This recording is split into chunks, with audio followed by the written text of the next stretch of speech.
Good morning everyone, my name is Helen and it's Monday the 11th of January.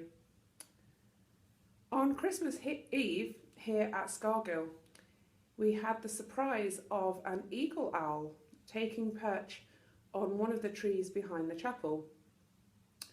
It was a truly magical thing, and as the word got around the community we all took it in turns to go up and gaze at the magnificent creature in awe and wonder.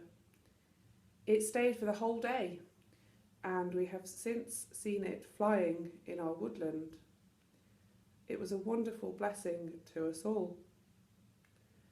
Since then, I've been thinking about owls and have been wondering if they appear in the Bible, as you do.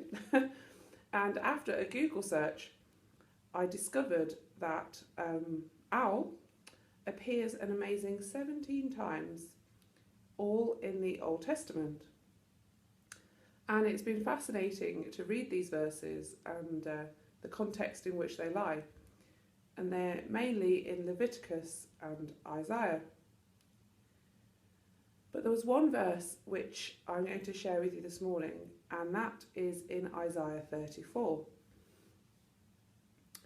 This chapter is all about judgment against the nations, with lots of reference to death and destruction, telling us that the day of vengeance will cause the land to be overcome with thorns, and it goes on and on.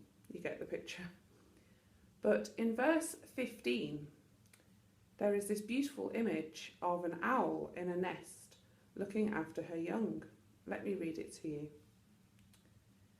The owl will nest there and lay eggs. She will hatch them and care for her young under the shadow of her wings. There also the falcons will gather, each with its mate. This is such a beautiful reminder of how in a messy situation or a dark moment we can still find beauty or a glimpse of hope. And this verse reminds me of a similar image we find in Luke 13:31-35, where we have the image of God being like a mother hen, protecting her young by holding them under her wings. And I find comfort in this passage that we have a God who nurtures, protects and shelters us. God loves us and invites us into a relationship which is personal to us. For me, it's also a reminder of the invitation we have to rest in God's presence and to find refuge underneath the wings of God. The owl and the hen make themselves vulnerable in order to protect their children. God doesn't want empty wings, and his wings are big enough for everyone. Are we truly willing to be fully under the wings of God? Is it somewhere we need to go when we are in need? To finish this morning, I'm going to read a canticle from the Northumbria community, which can be our prayer this morning. In the shadow of your wings, I will sing your praises, O Lord. The Lord is my light, my salvation. Whom shall I fear? The Lord is the refuge of my life. Of whom shall I be afraid?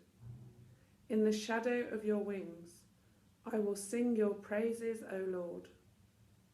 One thing I ask of the Lord, one thing I seek, to dwell in the presence of my God, to gaze on your holy temple. In the shadow of your wings, I will sing your praises, O Lord. I believe I shall see the goodness of the Lord in the land of the living. O wait for the Lord, have courage and wait. Wait for the Lord. In the shadow of your wings, I will sing your praises, O Lord.